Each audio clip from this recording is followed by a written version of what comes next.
Hello everyone, I am Geeta, Assistant Professor, Department of Mathematics, SNS College of Technology. In this session, we are going to discuss about mean and the range chart. Here they have given the problem statement as the following data in the measurement of 10 sample each of size 5 in the production process taken in an interval of 2 hours. Here we are going to calculate the sample mean and the range and we are going to draw the control chart for mean and the range. Here they have given 10 sample. In each sample they have taken sample size as 5 and then the measurements are listed below here. So sample point measurements are 49, 55, 54, 49, 53. Likewise up to 10 samples measurements are listed here. Now we are going to calculate the mean and range for this data. If you want to calculate the mean means 1, 2, 3, 4, 5. Adding this 5 data divided by 5 means we get the average is 52. Likewise, we found 2 to 10 mean values. After finding mean values, we are going for range. Range is calculated by highest data minus lowest data. Here the highest data is 5 and the lowest data is 49. Subtracting this value, we get the first sample range is 6. Likewise, we have found the up to 10 sample range values. After finding the range values, we are moving into the x double bar. X double bar means average of average. So, which value is equal to summation of all the xi bar divided by corresponding n. Here n is number of sample, number of sample value is same here. So 1 by n, 1 by 10 into 52 plus 50 plus 50, likewise up to 54. Adding this value divided by 10, we get 51 is the average of average.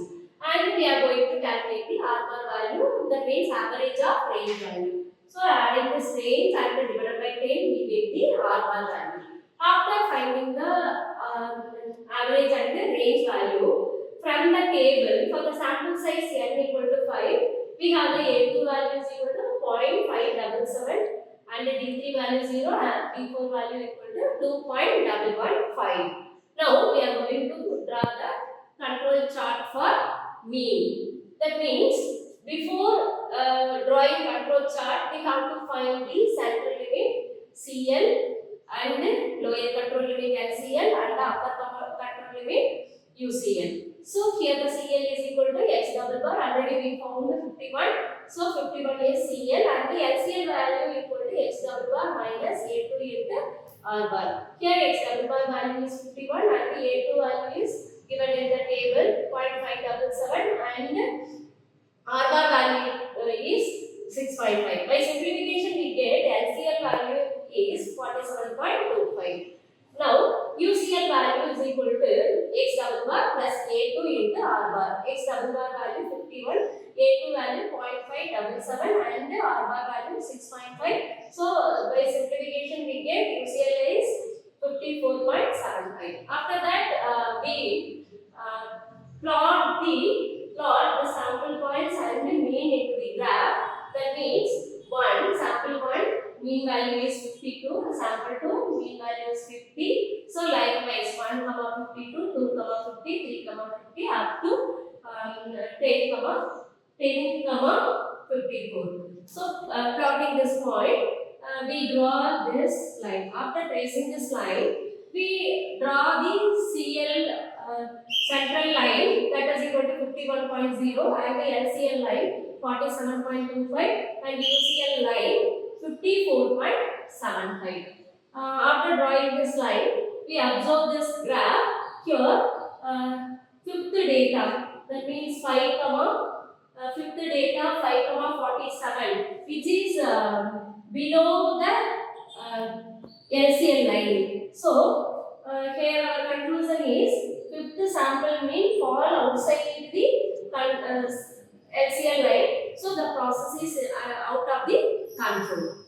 Now we are going to draw the control chart for range. Before that, we should calculate the control limits for R chart. CL is equal to R bar, that is equal to 4.5, that is equal to 6.5 already we found, and the LCL equal to D3 R bar with value is equal to 0, UCL equal to D4 into R bar, which is equal to 13.74.